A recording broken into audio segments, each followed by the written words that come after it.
Hello students, I am Shaira Khan and today we are going to study chapter 4 class 10th. ठीक है, first flight book के chapter 4 को पढ़ने जा रहे हैं जो कि क्लास 10th की है. चैप्टर 3 ऑलरेडी हमने कंप्लीट कर लिया है. ओके, आप देख सकते हैं प्लेलिस्ट में जा कर के. तो आज हम स्टार्ट करेंगे chapter 4 from the diary of Anne F Frank. Anne F Frank की डायरी से ये चैप्टर लिया गया है. इसको हम पढ़ेंगे जिसको एन एफ फ्रैंक ने खुद ही लिखा है. तो सबसे पहले दिया है बिफोर यू रीड. आइए थोड़ा सा पढ़ लेते हैं, जानकारी ले लेते हैं क्या कहना चाहता है. एनालीज मैरी एन ए फ्रैंक, पूरा नाम था इनका. 12 जून 29 फरवरी मार्च 1945, 12 जून 1929 को इनका जन्म हुआ था और मार्च 1945 में इनकी डेथ हुई. वॉज अ जर्मन, एक जर्मन से बिलोंग करने वाली थी. बॉर्न जेविश गर्ल और who wrote while in hiding with her family and 4 friends in Amsterdam during the German occupation of the Netherlands in World War II. जब Netherlands में द्वितीय विश्व युद्ध चल रहा था तो उस समय क्या था कि ये जेविश लोग गर्ल थी और इनके जाति के जो लोग थे तो इन्हें क्या किया जा रहा था, उस समय मारा जा रहा था. तो ये अपने फैमिली और कुछ दोस्तों के साथ एम्स्टर्डम थी. Her family had moved to Amsterdam after the Nazis gained power in Germany. जब जर्मनी में नाजी सत्ता में आए तो इनकी फैमिली एम्स्टर्डम में मूव कर गई थी, चली गई थी. But were trapped when the Nazi occupation extended into the Netherlands. लेकिन जब ये लोग पकड़े गए नाजी ऑक्यूपेशन के दौरान नीदरलैंड में, as precautions against the Jewish population increase, तो उस समय उन पर रोकथाम लगाई गई थी कि जेविश पॉपुलेशन को अब नहीं बढ़ाया जाएगा. The family went into hiding in July 1942 in hidden rooms in her father Otto Frank's office building.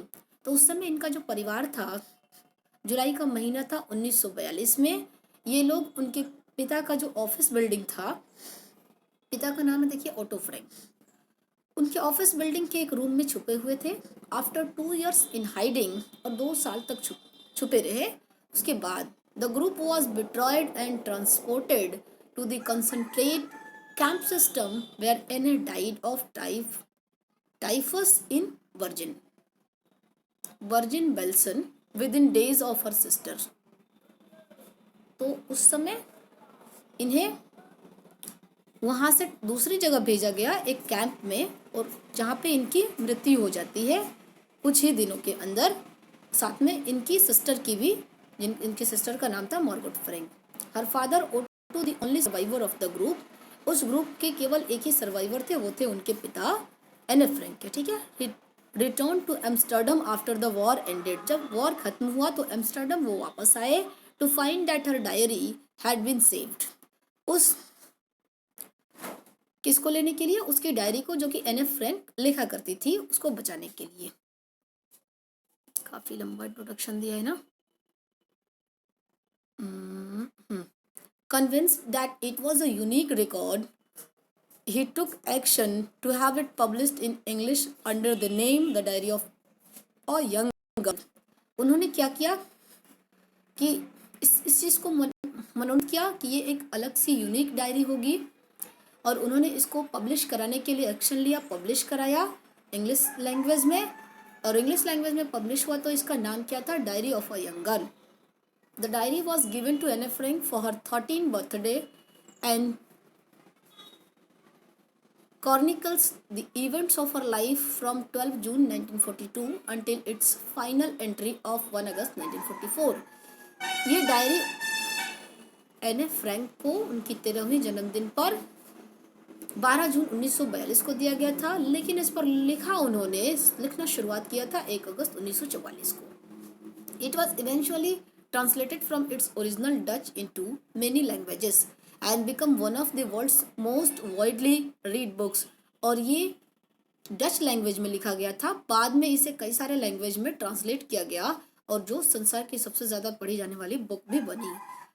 There have also been several films. इस पर कई सारे फिल्म बने, television and theatrical productions, and even an opera based on the diary. इस पे कई सारे picture बने, टेलीविज़न पे धारावाहिक दिखाया गया, क्या बोलते हैं उसको, थियोरेटिकल प्रोडक्शन यानी कि नुक्कड़ नाटक के माध्यम से भी इसको दिखाया गया। ठीक है, उनकी डायरी बेस पे describe as the work of a mature and insightful mind. इसमें एक मैच्योर एंड इंसाइटफुल माइंड को डिस्क्राइब किया गया है। The diary provides examination of daily life under Nazi occupation and occupation. और ये डायरी हमें उस समय के चीज़ों को बारे में बताती है, जिस समय उस समय के आम लोगों के लाइफ के बारे में बताती है, जो नाजी के सत्ता चल रहा था उस समय के बारे में बताती है, हिटलर का जिस समय शासन चल रहा। Anne Frank has become one of the most renowned and discussed of the Holocaust victims. Anne Frank एक विक्टिम बनी इस चीज़ को डिस्कस करने में, बताने में। अब यहाँ पे एक्टिविटी खुद करें, काबिल हो जाएंगे कि आप इसको बता सकते हैं। तो अब तक तो हम इंट्रोडक्शन पढ़ रहे थे। स्टोरी की शुरुआत यहाँ से होती है। देखिए, writing in a diary is a really strange experience for someone like me. कह रही हैं कि डायरी लिखना वाकई एक अलग सा अनुभव है, और वो भी वैसे व्यक्ति के लिए जो मेरे जैसा हो, यानी छोटा बच्चा हो। Not only because I have never written anything before, इसलिए नहीं कि मैंने इससे पहले कभी कुछ नहीं लिखा, but also because it seems to me that later on neither I nor anyone else will be interested in the musings of a 13-year-old girl school। इसलिए नहीं कि मैंने कभी लिखा नहीं, बल्कि इसलिए ये था कि बाद में चल के लोगों ने neither I nor anyone else, कि ना तो कोई और नहीं मैं कभी ऐसे बच्चे की डायरी को पढ़ने में इंटरेस्ट लेंगे जो केवल 13 साल के स्कूल की लड़की हो। ओह वेल, इट डजेंट मैटर। लेकिन मैटर ये नहीं था। आई फील लाइक राइटिंग, मेरा मन कर रहा था लिखने का। And I have an ever greater need to get all kinds of things. उस समय मुझे ऐसी चीज़ों की ज़रूरत भी थी जो मेरे दिल के करीब रहे। यानी उस समय क्या था, ये लोग बंद थे, अकेलापन था। Paper has more patience than people I thought. मैंने सोचा कि लोगों से ज़्यादा पेशेंस पेपर के पास होता है। Of this saying on one of those days when I was feeling a little depressed and was sitting at home with my chin in my hands, bored and restless, wondering whether to stay in or go out। मैं उस समय बहुत depression में रहा करती थी। ठीक है, जिस समय ये लोग अपने पिता के ऑफिस में रहते थे चुप करके, और घर में अकेले बैठे रहती थी, गाल पे हाथ रख के। चिन इन माई हैंड्स यानी गाल पे हाथ रखना। हमेशा बिल्कुल एकदम बोरियत फील होता था। कहीं ना मैं कभी बाहर जाती थी, ना बाहर जाने का मन करता था, ना कुछ कहने का मन करता था। चुपचाप बोरियत फील होती थी और घर में अकेले पड़ी रहती थी।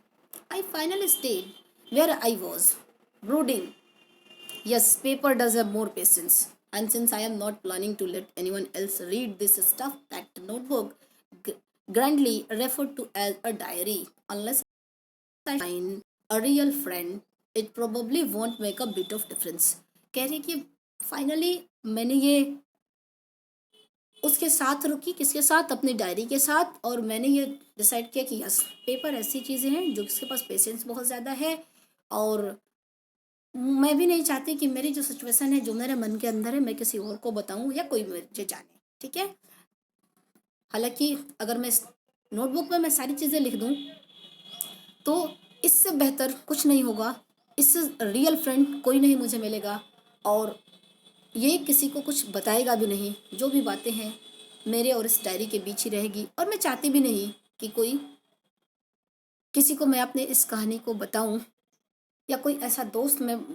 और मुझे ये भी है, प्रोबेबली संभवतः इस कोई कितना ही सच्चा दोस्त मिलेगा, बट इस डायरी से तो डिफरेंट ही मिलेगा थोड़ा सा। ठीक है, now I am back to the point that prompted me to keep a diary in the first place। I don't have a friend। चलिए अब मैं पॉइंट पे आती हूँ कि क्यों मैंने इस डायरी को फर्स्ट चॉइस किया। क्योंकि मेरे पास उस समय दोस्त नहीं थे। Let me put it more clearly, थोड़ा और क्लियर करने दीजिए मुझे। Someone will believe that a 13-year-old girl is completely alone in the world। और कोई ये भी यकीन नहीं करेगा कि 13 साल की एक लड़की इस संसार में पूरी तरह अकेले होगी।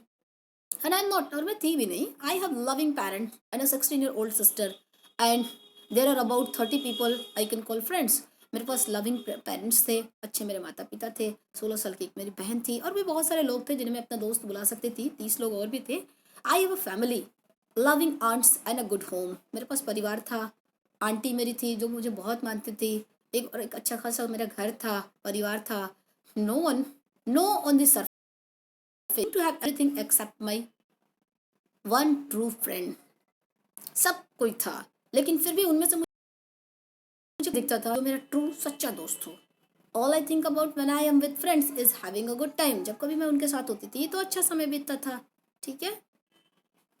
आई can't bring myself to talk about anything but ordinary everyday things. I can't bring self, मैं टू टॉक अबाउट एनीथिंग, मैं दूसरों को से बहुत ज़्यादा देर तक बात नहीं कर सकती थी, वट ऑर्डिनरी एवरीडे थिंग्स। लेकिन हाँ, रोज़मर्रा की जो बातचीत होती थी वो तो होती थी। We don't seem to be able to get any closer. मुझे लगता था कि हम सभी एक दूसरे से बहुत ज़्यादा क्लोज नहीं हो पाते थे, and that's the problem. Problem यही थी, परेशानी यही थी। Maybe it's my fault, हो सकता है कि मेरी गलती हो, तो that we don't confide in each other, जिसकी वजह से हम एक दूसरे को कॉन्फिडेंस में नहीं ले पा रहे। कन्फाइड की to tell personal things privately to a person that one trust. Confide means वो व्यक्ति जिसपे हम यकीन करके अपनी प्राइवेट बातों को कुछ भी कह सकें, बता सकें। इन एनी केस, किसी भी केस में, that's the just how things are, and unfortunately they are not liable to change. और रीज़न यही था, इसलिए मैंने डायरी को सेलेक्ट किया, और दुर्भाग्यवश वो बदलने योग्य भी नहीं थे। This is why I have started the diary, और इसी वजह से मैंने स्टार्ट किया डायरी लिखना, to enhance the image of this long awaited friend in my imagination. फिर मेरी कल्पना में आया कि ये काफ़ी लंबी, ये इसकी दोस्ती और मेरी दोस्ती यानी डायरी और मेरी ये फ्रेंडशिप काफ़ी लंबी चल सकती है। I don't want to jot down the facts in this diary. मैं इस डायरी में बहुत सारे फैक्ट को नहीं डालना चाहती, the way most people would do, जैसा कि हर कोई करता है, मतलब कुछ फैक्ट्स को लिखता है, मैं नहीं लिखना चाहती। But I want the diary to be my friend. मैं तो केवल डायरी को अपना दोस्त बनाना चाहती हूँ, and I am going to call this friend Kitty. और मैं अपने इस फ्रेंड को क्या बोलती थी? किटी, यानी उस डायरी का इन्होंने नाम रखा था। Since no one would understand a word of my stories to Kitty, if I would to plunge right in, I would better provide a brief sketch of my life, much as I dislike doing so, since no one would understand a word of my stories. मेरी kitty के अंदर जो stories लिखी थी मेरे बारे में, कोई नहीं जान सकता था अगर मैं उसे बताना ना चाहूँ तो। और मैं चाहती भी नहीं थी कि मैं अपने इस छोटी सी जीवन के बारे में जो भी लिखा है मैं किसी को बताऊँ। मैं नापसंद करती थी ऐसा करना। My father the most adorable father, मेरे पिता जो बहुत अच्छे थे, आई हैव एवर सीन, जैसे कि मैंने अब तक देखा था, didn't marry my mother until he was 66। 66 साल के हो चुके थे उससे पहले, जब उन्होंने मेरी माँ से शादी नहीं की थी। And sorry, didn't marry my mother until, जब तक कि उन्होंने मेरी माँ से शादी नहीं की। शादी कब के 60, और अब वो 66 साल के हो चुके हैं, एंड शी वॉज 25 और मेरी मम्मी 25 साल की थी। My sister Margot was born in Frankfurt in January in 1926। मेरी बहन मार्गोट, जिसका जन्म फ्रैंकफर्ट, जर्मनी के फ्रैंकफर्ट में 1926 में हुआ। आई वॉज बोर्न ऑन 12 जून 1929। मेरा जन्म 1929 12 जून को हुआ। I lived in Frankfurt until I was 4। मैं 4 साल की एज की थी तब तक मैं रहती थी फ्रैंकफर्ट में। My father emigrated to Holland in 1933। 1933 में मेरे पिता हॉलैंड चले गए।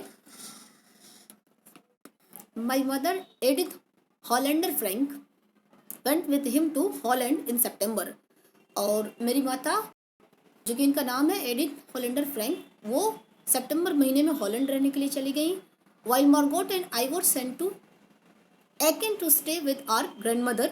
मैं और मेरी बहन मार्गोट एकेन चले गए अपनी दादी माँ के साथ रहने के लिए। Margot went to Holland in December. Margot को दिसंबर में हॉलैंड लाया गया, एंड आई फॉलोड इन फरवरी, और मुझे उनके बाद फरवरी में लाया गया। When I was plunge down on the table as a birthday present for Margot.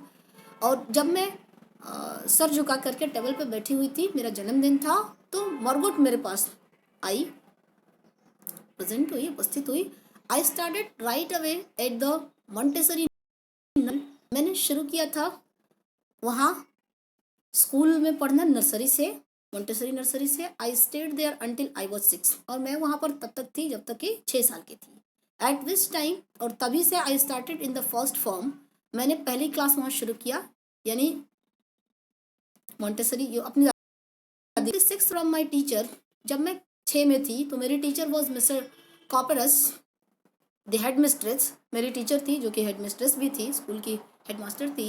Eight the end of the year, जब साल ख़त्म होने वाला था, we were both in tears as we said a heartbreaking farewell. चूँकि मेरी वहाँ से उस दिन विदाई होने वाली थी, तो उनके और मेरे दोनों की आंखों में आंसू भरे हुए थे, मतलब रो रहे थे हम दोनों। In the summer of 1941 grandma fell ill and had to have an operation, so my birthday passed with little celebration. 1941 ईस्वी में 1941 में गर्मी का दिन था, दादी माँ बीमार पड़ गई। सो इसके लिए ऑपरेशन उनका करना पड़ा, जिसके लिए उन्हें हॉस्पिटल ले जाना होगा। ऑन माई बर्थडे, मेरा बर्थडे था, उसकी उनकी बीमारी की वजह से, ऑपरेशन की वजह से मेरा बर्थडे क्या था, सेलिब्रेशन थोड़ा छोटा किया गया, बहुत ज़्यादा नहीं किया गया। ग्रैंडमा डाइड इन जनवरी 1942, 1942 में दादी माँ की डेथ हो गई। No one knows how often I think of her and still love her. कोई नहीं जानता था कि मैं उनके बारे में अभी भी कैसे सोचती हूँ और कितना उनके बारे में अभी भी लव करती हूँ। This birthday celebration in 1942 was intended to make up for the other, and grandma's candle was lit along with the rest. 1942 में इस इरादे से मेरे जन्मदिन को मनाया गया कि जन्मदिन के साथ साथ कैंडल को जला करके दादी माँ को भी याद किया गया, उनकी आत्मा के लिए। The four of us are still doing well, and that brings me to the present date of 20 June 1942 and the solemn dedication of my diary. The four of us, हम में से 4 लोग अच्छा कर रहे थे, और bring me to the present date of 20 June 1942, 20 जून 1942 को प्रेजेंट किया गया मुझे, and the solemn dedication of my diary, और बिल्कुल शांति के साथ मुझे मेरी डायरी को डेडिकेट किया गया। आई थिंक लंबा है, चलिए देखते हैं, ज़्यादा होगा तो नेक्स्ट वीडियो में काम करेंगे। ज़्यादा तो नहीं है, चलिए पढ़ लेते हैं ना। डियरेस्ट किटी, ये लिखती हैं, सैटरडे का दिन होता है 20 जून 1942 को। Dearest Kitty, our entire class is quaking in its boots. पूरे हमारे क्लास में boots, quaking in its boots, देखिए मीनिंग दिया है, shaking with fear and nervousness. सभी को डर लग रहा था, सब नर्वस हो रहा था। द रीजन, कारण, of course is the forthcoming meeting in which the teachers decide who will move up to the next form and who will be kept back. इसलिए डर लग रहा था कि टीचर अब डिसाइड करने वाले थे कुछ ही क्षणों में, आने वाले समय में, कि कौन बच्चा आगे के क्लास में जाएगा और कौन पीछे छूट जाएगा। क्लास इज मेकिंग बेट्स, आधे क्लास तो पूरे शर्त लगा रहे थे। GN and I laugh ourselves silly at the two boys behind us. GN और मैं, हम दोनों हंस रहे थे उन सिली बच्चों पे जो हमारे पीछे बैठे थे, लड़कों पे। CN and Jacques who have stacked their entire holiday savings on their bed. ये दोनों क्या कर रहे थे, जो जैक्स एंड सीएन थे, ये दोनों पूरे हॉलीडे के लिए क्या कर रहे थे, सेविंग्स को, अपने जो भी छुट्टियों में सेविंग्स सब बचाया था उन्होंने, वो क्या कर रहे थे, शर्त लगाने में लगा दे रहे थे। From morning it's you going to pass, मतलब हर कोई ये कहता रहा तुम पास होने जा रहे हो, तुम पास हो जाओगे, बट मैंने नो आई एम नॉट। तो सामने वाले भी कह रहे तुम पास हो जाओगे, तो वो कह रहे कि नहीं मैं नहीं। यस यू आर, हाँ हाँ तुम पास हो जाओगे। नो आई एम नॉट, नहीं नहीं। Even GS flooding glance and my angry outburst can't calm them down. यहाँ तक कि जब मैंने देखा सभी को ऐसे करते हुए, मेरा गुस्सा भड़क उठा, फिर भी वो लोग शांत नहीं हुए। इफ़ यू आस्क मी, यदि आप मुझसे पूछते हैं, there are so many dummies, बहुत सारे डमीज, बेकार की फालतू बातें थी। That about a quarter of the class should be kept back, जो कि तकरीबन क्लास का 1/4 हिस्सा ऐसा ही कर रहा था। But teachers are the most unpredictable creatures on earth. लेकिन टीचर जो होते हैं ना, इस ज़मीन पे, इस धरती पे अनप्रेडिक्टेबल, जो भविष्यवाणी करने वाले क्रिएचर होते हैं। I am not so worried about my girlfriend and my self. मैं, मेरी जो दोस्त थी और स्वयं को लेकर के मुझे बिल्कुल भी चिंता नहीं हो रहा था। दे विल मेक इट, हम जानते थे कि सब ठीक होगा। The only subject I am not sure about is maths. केवल एक सब्जेक्ट में मैं श्योर नहीं थी, और वो था मैथ्स। एनीवे कोई नहीं, all we can do is wait. चलो हम सभी वेट करेंगे। अंटिल देन, जब तक कि we keep telling each other not to lose heart, हम लोग वेट करेंगे। और हम, मतलब कीप टेलिंग, हम सभी एक दूसरे को दिलासा दे रहे थे ताकि हिम्मत ना हारिए, सब कुछ अच्छा होगा। I get along pretty well with all my teachers, और मैं अपने टीचर के लिए काफ़ी अच्छी भी थी, मतलब मेरे टीचर मुझे मानते भी थे। There are 9 of them, 7 men and 2 women, यानी टीचर उसमें से 9 थे, जिसमें से 7 जेंट्स थे और केवल 2 ही औरतें थी। Mister Keesing, the old foggy who teachers maths, teach math. Old foggy means देखिए फैशन पर्सन, मतलब पुराने ज़माने के फैशन वाले।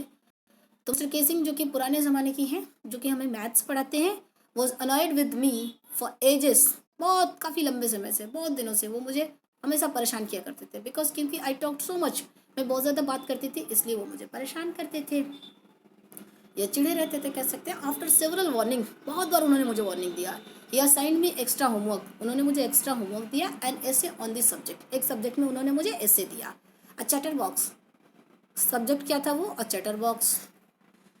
अ chatterbox, what can you write about that? आप इसके बारे में क्या लिख सकते हो? I would worry about that letter. I decided, मैंने डिसाइड किया। I jotted down the title in my notebook, मैंने अपने नोटबुक में एक टाइटल लिखा। Tucked it in my bag and tried to keep quiet. फिर मैं क्या किया, मैंने क्या किया, अपने बैग में उसको डाला, डायरी को, और चल दिया, शांत रहने की कोशिश की। Sorry.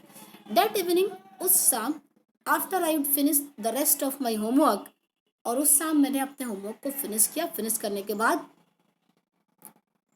The note about the essay caught my eye, फिर मेरे निगाह में आया, मुझे ध्यान आया कि अरे अभी तो ऐसे भी लिखना है। I began thinking about the subject while chewing the tip of my fountain pen, मैं अपने फाउंटेन पेन की नोक को, चीविंग मतलब ऐसे, जैसे अभी दिया नहीं है ना, यहाँ पर लेते हैं। जैसे सपोज करिए कि ये पेन जो होता है, तो इन नोक को हम क्या करते हैं, अपने मुंह में क्या करते हैं, ऐसे डाले रहते हैं, है ना, चबाते रहते हैं थोड़ा थोड़ा कट कट करके। तो उसको मुंह में डाल करके सोचना शुरू किया। Anyone could ramble on and leave big spaces between the words, और फिर लिखा, ऐसे लिखा ना, वर्ड्स को कभी देखिए, कभी यहाँ वर्ड तो एकदम एकदम छोड़ करके एकदम दूर इतना वर्ड, तो कभी यहाँ वर्ड, ऐसे लिखना उन्होंने क्या किया, शुरू किया उसमें, ताकि किसी तरह नोटबुक भर जाए। But the trick was to come up with convincing arguments to prove the necessity of talking.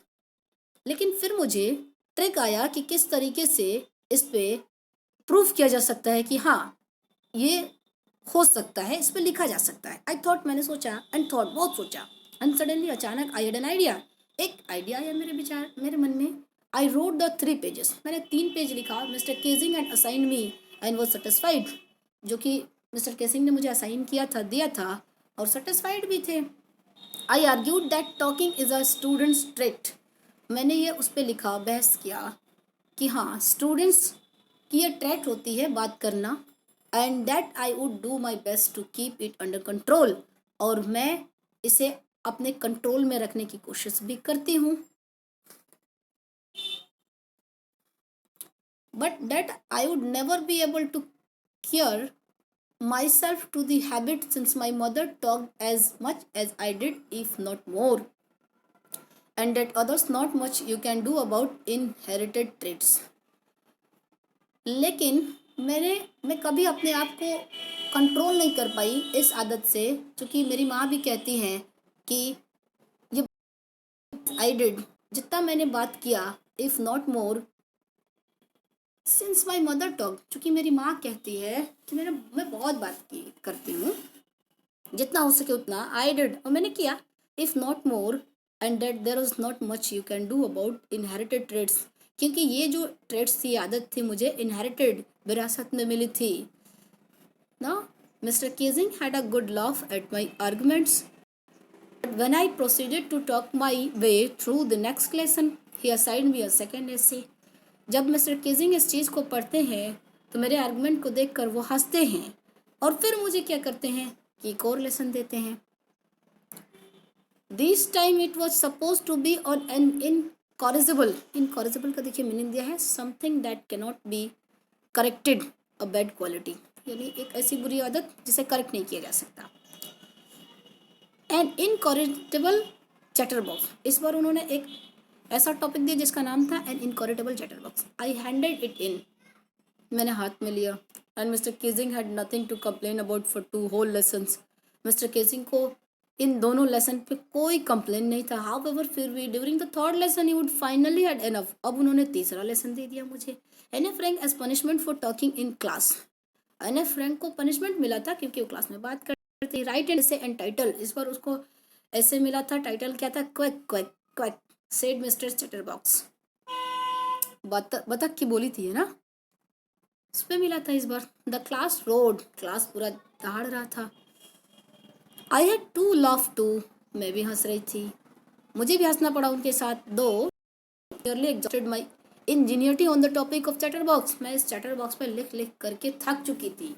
It was time to come up with something else, something original, और इस बार समय था कि कुछ ऐसा किया जाए जो ओरिजिनली, अब तक तो मैं सोच सोच करके बहाना बना बना करके लिख रही थी, लेकिन आप कह रहे थे कि अब समय था कुछ ओरिजिनल करने का, कुछ रियल में लिखने का, कुछ रियलिटी को लिखने का। माई फ्रेंड सैने, मेरे दोस्त सैने who's good at poetry, जिसकी पोएट्री बहुत अच्छी थी, offered to help me write the essay from beginning to end in verse and I jumped for joy। उसने मुझे ऑफर किया, बताया कि तुम्हें एक वर्स में, एक रिदम में, एक लय में लिखना चाहिए, बिल्कुल एक पोएट्री की तरह, और मैं बड़ी खुशी से उछल पड़ी। Mister Keesing were trying to play a joke on me, mister Keesing ने मेरे ऊपर एक जोक बनाने की कोशिश की। विद दिस रिडिकुलस सब्जेक्ट, इस हास्य सब्जेक्ट के साथ, but I would make sure the joke was on him, लेकिन मैं सुनिश्चित कर चुकी थी खुद को कि अब ये जोक उन्हीं पे पड़ेगा भारी। आई फिनिश माई पोम, मैंने अपने पोएम कविता को ख़त्म किया, एंड इट वॉज ब्यूटीफुल, ये बहुत सुंदर पोएम था। It was about a mother duck, या एक डक बतख की कहानी थी जो कि फीमेल थी, मदर डक थी, एंड फादर स्वान, पिता थे स्वान हंस, with their baby ducklings who are beaten to death by the father because they quacked too much. अच्छा, ये बतख और हंस की कहानी लिखती हैं। बतख माँ होती है, स्वान जो होता है वो पिता होता है, उसके कुछ बेबी होते हैं, बेबी डक्स होते हैं, बच्चे होते हैं जो कि जिनकी पिटाई की वजह से डेथ हो जाती है। क्यों? क्योंकि उनके पिता उसे बहुत पिटाई करते हैं। क्यों? क्योंकि वो बहुत ज़्यादा बात करते हैं, क्वैक क्वैक। लकीली, भाग्य से, mister Keesing took the joke the right way, और ठीक एकदम सही से वो जो उस जोक को पढ़ रहे थे। ही रेड द पोएम, ठीक है, वो पोएम को पढ़े टू द क्लास में पढ़ा उन्होंने पोएम को, एडिंग इज ऑन कमेंट्स, अपने कमेंट्स को ऐड करते हुए, and to several other classes as well, और दूसरे क्लास के बच्चे भी इसमें कमेंट्स किए, अपने अपने इच्छा को जाहिर किया, ऐसी बातें बोल करके। Since there I have been allowed to talk and haven't been assigned any extra homework, और तब से उन्होंने मुझे कभी अलाउड टू टॉक, बात करने के लिए अलाउ किया, और कभी एक्स्ट्रा होमवर्क भी नहीं दिया। ऑन द कंट्ररी, बजाय इसके mister Keesing always make jokes this days, और इन दिनों तो वो काफ़ी जोक्स भी बनाया करते थे। योर्स एन ए, अब यहाँ पे इन्होंने अपने डायरी को फिनिश किया है। स्टूडेंट्स, यहीं पे ख़त्म कर दिया चैप्टर, चूँकि ये एने फ्रैंक ने डायरी लिखा है, उस डायरी से सीधा उठा करके अपनी लाइफ के बारे में जो उनकी कहानी थी उन्होंने लिख दिया। स्टूडेंट्स, इसके क्वेश्चन और आंसर अगर आपको चाहिए तो आप मेरे वेबसाइट से सीधे उठा सकते हैं। वेबसाइट है www.multiple knowledge, KNOWLEDGE, knowledge वाले .com, ठीक है। आपको इसके क्वेश्चन आंसर उस पर मिलेंगे, आप विजिट करिए। Chapter wise, lesson wise, class wise सारे सब्जेक्ट का आपको मिलेंगे, ठीक है। वैसे इस पर भी मैं कराऊंगी, बट लेटर, ओके। सो मिलते हैं नेक्स्ट वीडियो में नेक्स्ट लेसन के साथ, तब तक के लिए बाय बाय।